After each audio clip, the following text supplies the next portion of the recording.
In this video I encounter someone's old homework, archive Apple II disks and get confronted with the internals of a floppy disk, among other things.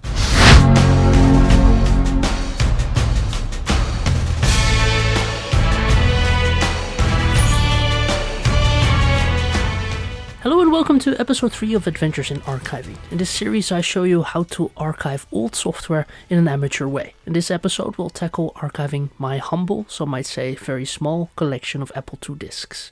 I found these about a year ago on the Dutch version of eBay. They came with some other Apple items, an Apple cable, a Scribe printer color ribbon in nice old Apple packaging and some generic looking printer ribbons that to some might even look like a rare vintage audio format. Of course, there are also the 2 disk boxes and 2 manuals. I'll be sure to archive the manuals later, although they are probably already online. Interestingly, when I was cutting off the address label of the box, I noticed the seller had used some old paper with text on it related to AI, McKinsey and other strange stuff, almost sort of like a report or homework. Here are the disks. In the first box we find the following disks.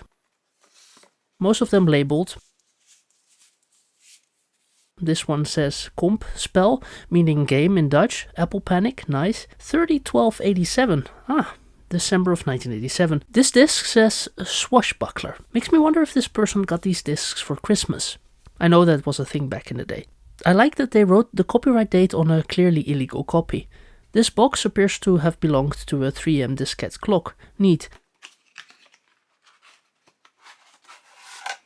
More disks, starting with a DOS version 3.3 disk and a bunch of unnamed disks and KeyCat. Okay, I got out my trusty Apple IIe.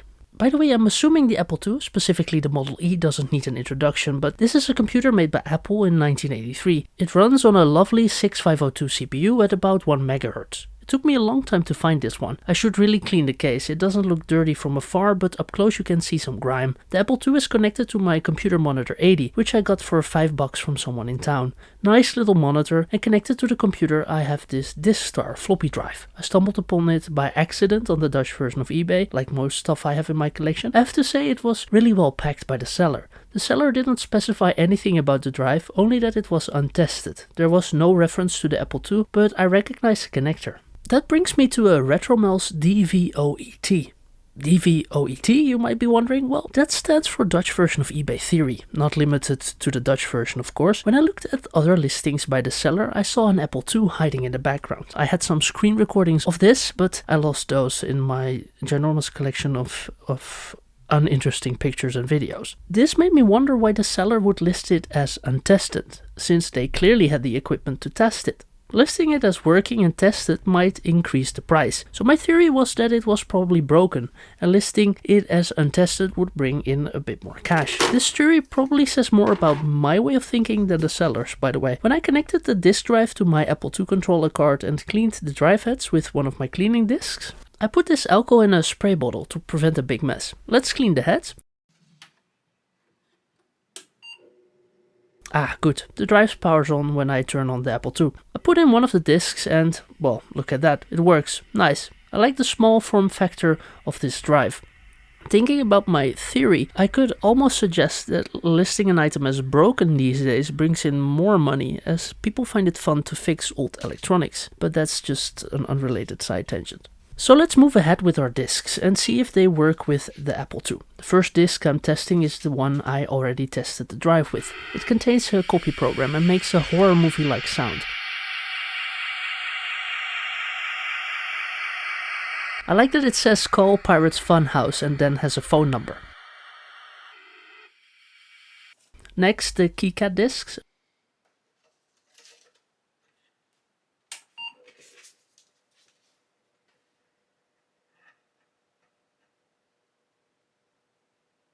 A menu. When I select KeyCat, we see a loading bar, but nothing happens. Probably a corrupted program or a corrupted disk. My ZV-1 is having some focus issues again. Well, don't we all suffer from focus issues from time to time? DOS version 3.3.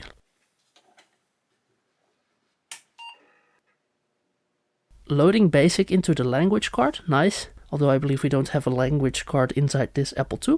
A list of programs. You can see a bit of an issue with the screen here. More on that in a minute. Oh, and KeyCat is also on this disk. Should have tried it. Kind of want to know what it is. Let's try this color demo program. A color demo on a monochrome screen is always nice. This is the image writer toolkit. Like option 5. Download. Nice. This is the Apple Panic disc. A nice game. Very nostalgic.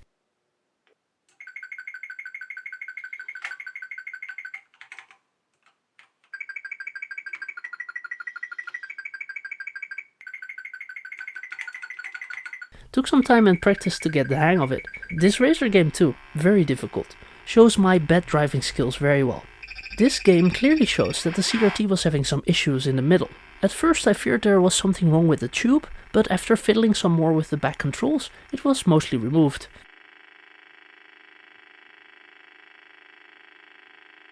Also, this game clearly showed off my lack of reading instructions as I was smashing into the keyboard to find the right key. I missed that it says on the screen to press the escape key.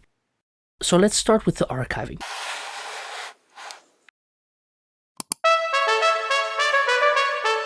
As it appears, most discs want to load on my actual Apple II. For most of my archiving I use this black 5¼ inch drive that is permanently on my desk.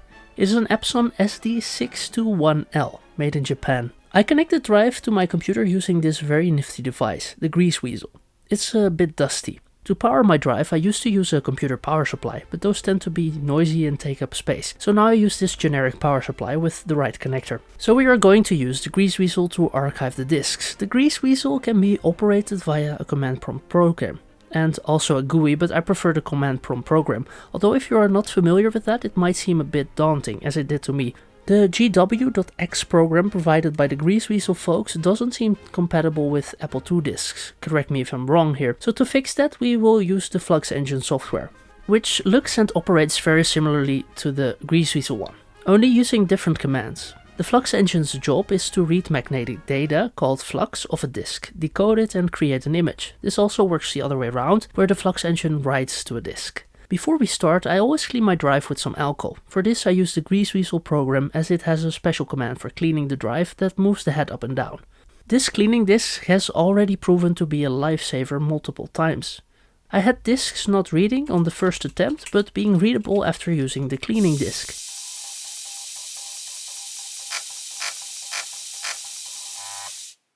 Okay, here's the Flux Engine software. Just a quick disclaimer, I am a retro amateur and in no way a floppy disk expert, so some of the things I do might be very stupid or impractical. Advice is always welcome. Here are the commands we will be using to archive the disks. Let's try to dissect it a bit. Flux Engine read is of course the read command. Apple II is the format, 140 is the tracks, sDrive0 is the source drive number, and oapple2.img is the output file name and type. Let's put a disk in the drive and run the command. The Flux Engine starts doing its work.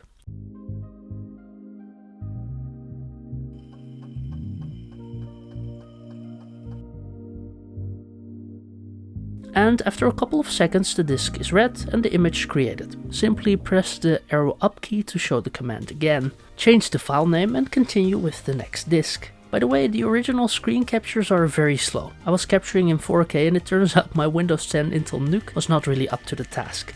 Time to upgrade to Windows 11 I guess. Because there were a bunch of disks that didn't come with a label to tell us what is on them, I decided to start numbering the disks to keep the archiving a bit more organized. For instance, this is disk 1 and so on. Continuing archiving. I redid the recording, bad quality too, to show how fast a disk is archived.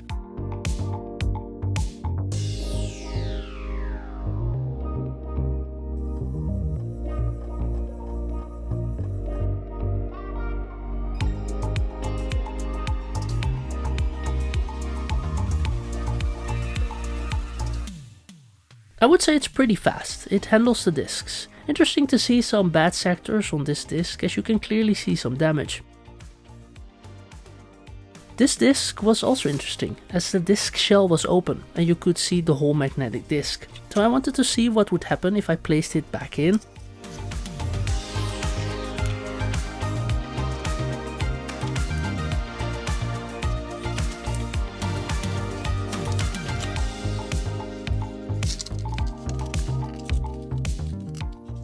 Seems to stay together. Let's put it in the drive and see.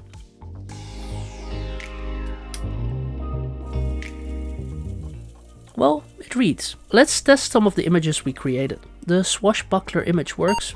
In a minute, more on how to get your images to work with this emulator.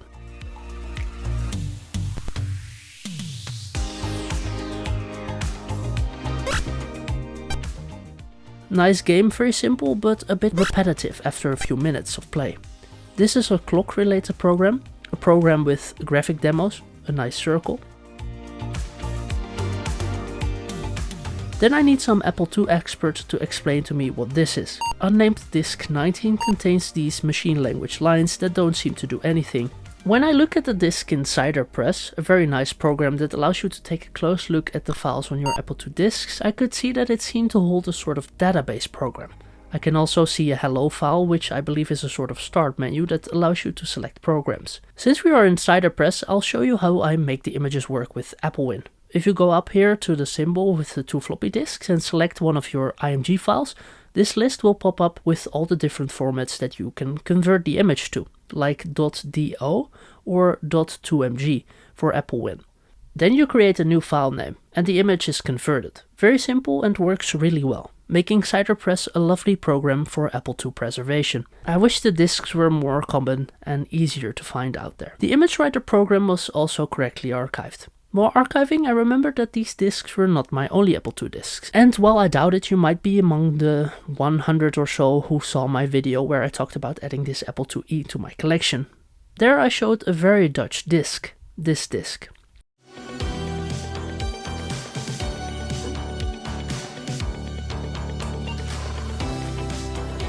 All rise for the Dutch anthem. I remember thinking when I saw that being played how great it would be if I could archive that disc. Well, as you can imagine, I did also archive that disc.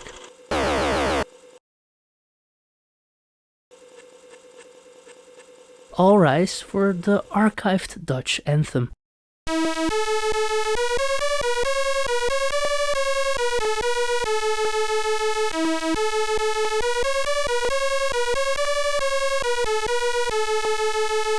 With Apple IIe, you can see the color version of this image. I really like the startup commercials of this program. So this is just a magazine on a disc and you can read the Dutch articles. More on that in a second. Oh, here's the color version. That brings me to the emulators I found that are compatible with the images I create. For Windows I found Apple IIe, which is a very versatile program and works great. For macOS I found the program Virtual 2, which is also a very nice program with fun sound effects and stuff. This is a paid program, but it allows you to use the free version with a minute break every 10 minutes. That's not really a deal breaker for me. To make it work with the macOS emulator, I had to use CiderPress again to convert the images to a .do file type. This disk is a demo diskette for a program or developer called Frank and Britting. Interestingly, this is a disk that had a loose shell. I'm hopeful it will work for other programs. The demo appears to be in German and shows some prices in the old German currency Deutsche Mark.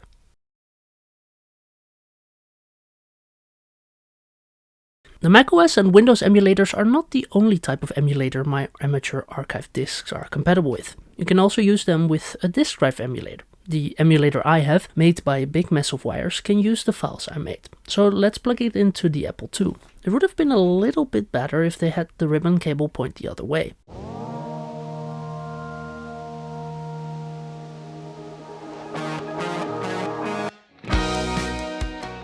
So here's the floppy EMU. I put the 2 Dutch user group disks on the SD card, and when I select the 2mg file and power cycle the Apple II, you can see that the disk loads perfectly.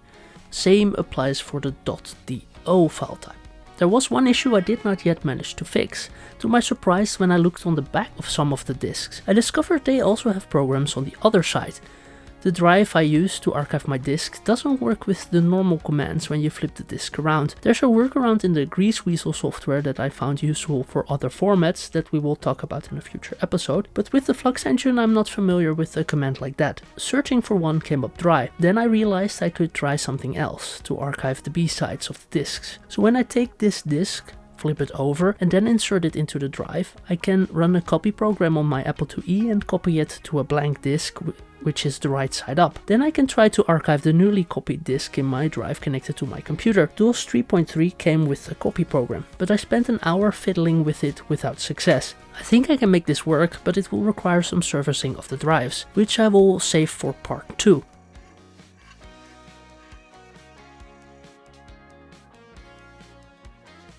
To summarize this archival adventure, I managed to archive most of my disks, except the B-sides. That's a future project. You will be able to find all the disks over at my archive website. You will find some notes and links to emulators and explainer videos that show you how to use the files.